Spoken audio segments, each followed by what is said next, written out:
नमस्कार। आज का हमारा टॉपिक है भारत में समाचार पत्रों का इतिहास, the history of Indian press. भारतीय समाचार पत्रों का इतिहास यूरोपीय लोगों के आने के साथ शुरू हुआ। पुर्तगाली पहले लोग थे जो प्रिंटिंग प्रेस भारत में लाए और 1557 में गोवा के पादरियों ने पहली पुस्तक भारत में छापी थी। 1684 में ईस्ट इंडिया कंपनी ने बंबई में एक प्रिंटिंग प्रेस को लगाया।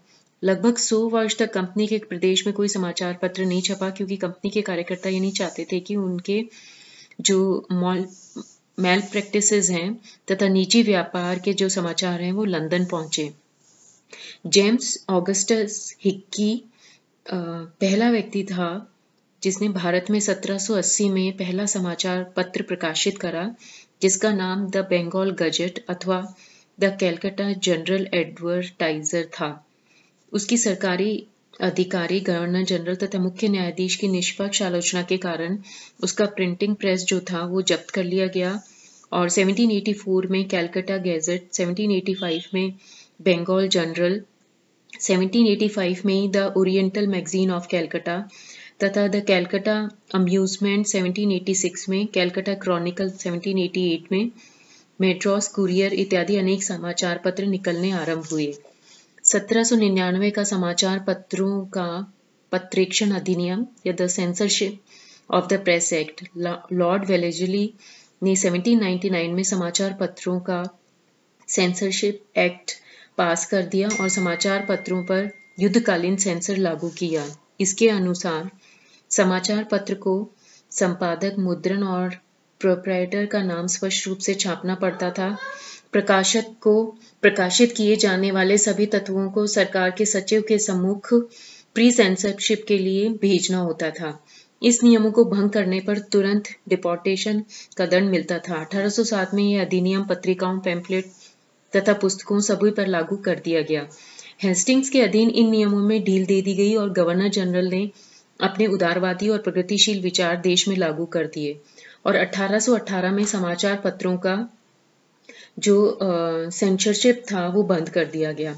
1823 के द लाइसेंसिंग रेगुलेशंस ऑफ 1823 में जॉन एडम्स के कार्यवाहक गवर्नर जनरल बनने पर उसे अपने प्रतिक्रियावादी विचारों को वास्तविक रूप देने का अवसर मिला और ये नियम उन सभी नियमों से अधिक कठोर थे जो उस समय तक कभी भारत में लागू हुए थे। इसके अनुसार मुद्रक तथा प्रकाशक को मुद्रणालय स्थापित करने की लाइसेंस लेनी होगी और लाइसेंस के बिना किसी भी साहित्य को प्रिंटिंग अथवा प्रकाशित करने पर 100 रुपए जुर्माना अथवा उसके बदले कारावास का दंड मिलेगा। गवर्नर जनरल को अधिकार था कि वह किसी भी लाइसेंस को रद्द कर दे अथवा नया प्रार्थना पत्र उसमें मांग ले। समाचार जो भारतीय भाषाओं में प्रकाशित अथवा भारतीय द्वारा प्रकाशित किए गए थे, राजा राम मोहन राय की मिरातुल अखबार पत्रिका को भी बंद करना पड़ा था। The liberation of the Indian press act ये 1835 का था। लॉर्ड विलियम बेंटिंग ने समाचार पत्रों के प्रति उदारवादी रुख अपनाया, परंतु ये श्रेय कार्यवाहक गवर्नर जनरल चार्ल्स मेटकॉफ 1835-36 में मिला कि 1823 के जो नियमों को रद्द करके वे भारतीय समाचार पत्रों का मुक्तिदाता कहलाए। 1857 का लाइसेंसिंग एक्ट, 1857 के विद्रोह से उत्पन्न हुई आपातकालीन स्थिति से निपटने के लिए 1857 के अधिनियम संख्या 15 के अनुसार लाइसेंसिंग व्यवस्था पुनः लागू कर दी गई। इसके अनुसार बिना लाइसेंस के प्रिंटिंग प्रेस रखना और प्रयोग पर रोक कर दिया गया और सरकार को किसी भी समय की लाइसेंस देने अथवा रद्द करने का अधिकार था। सरकार को किसी भी समाचार पत्र, पुस्तक अथवा कुछ अन्य प्रिंटेड विषय के प्रकाशन तथा चलन को रोकने का अधिकार था। यह केवल एक संकटकालीन व्यवस्था थी और इसकी अवधि केवल 1 वर्ष थी। उसके समाप्त होने पर मेटकॉफ के बनाए अधिनियम ही चलते रहे। रजिस्ट्रेशन एक्ट ऑफ 1867 का समाचार पत्र तथा पुस्तकों के पंजीकरण अधिनियम संख्या 25 से 1835 के मेटकॉफ के अधिनियम को परिवर्तित कर दिया गया। इस अधिनियम का मुख्य उद्देश्य समाचार पत्रों अथवा मुद्रणालयों पर रोक लगाना नहीं था, अपितु केवल नियम करना था। 1869-70 में हुए वहाबी विद्रोह के कारण सरकार ने राजद्रोही लेखों इत्यादि से निपटने के लिए प्रतिबंध अधिनियम द्वारा इंडियन पीनल कोड की धारा 124 में एक और धारा 124A जोड़ दी, जिसमें राजद्रोह फैलाने वाले व्यक्तियों को ट्रांसपोर्टेशन फॉर लाइफ अथवा कम काल के लिए निर्वासन अथवा जुर्माने का प्रावधान किया गया। देशी भाषा समाचार पत्र अधिनियम ये 1878 में लागू हुआ। 1878 के देशी भाषा समाचार पत्र अधिनियम से सरकार ने भारतीय भाषा समाचार पत्रों को अधिक नियंत्रण में लाने का प्रयत्न किया और उसे राजद्रोही लेखों को दबाने और दंडित करने का अधिक सफल अस्त्र बनाया। इस अधिनियम को मुंह बंद करने वाला अधिनियम कहा गया है। इस अधिनियम का सबसे घिनौना पक्ष यह था कि इसके अनुसार देशी भाषा अथवा अंग्रेजी भाषा के समाचार पत्रों में भेदभाव किया गया था और इसमें अपराधी को अपील करने का अधिकार नहीं था। लॉर्ड रिपन जो उदारवादी सरकार के मनोनीत थे, उन्होंने इस अधिनियम को रद्द कर दिया। उनके विचार में उस अधिनियम की आवश्यकता ही नहीं रह गई थी।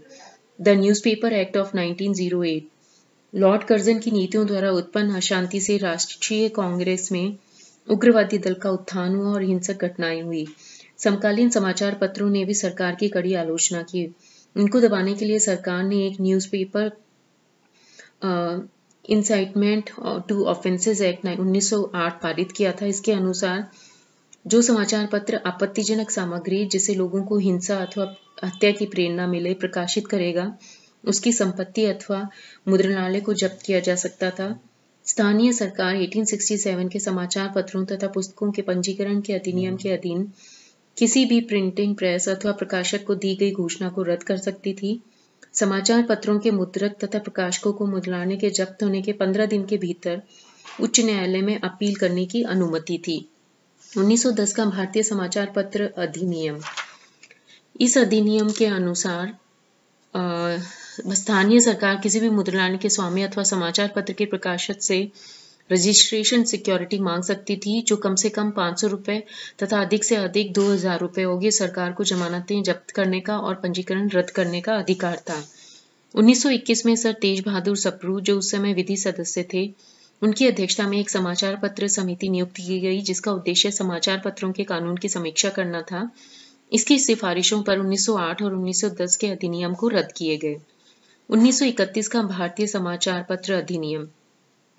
20वीं शताब्दी के चौथे दशक में राजनीतिक आंदोलन में आई गति तथा महात्मा गांधी द्वारा आरंभ किए गए सिविल डिसोबीडियंस मूवमेंट के आरंभ करने के कारण सरकार ने 1930 में समाचार पत्रों पर अधिक अच्छा नियंत्रण करने की भावना से एक नया समाचार पत्र अध्यादेश जारी किया।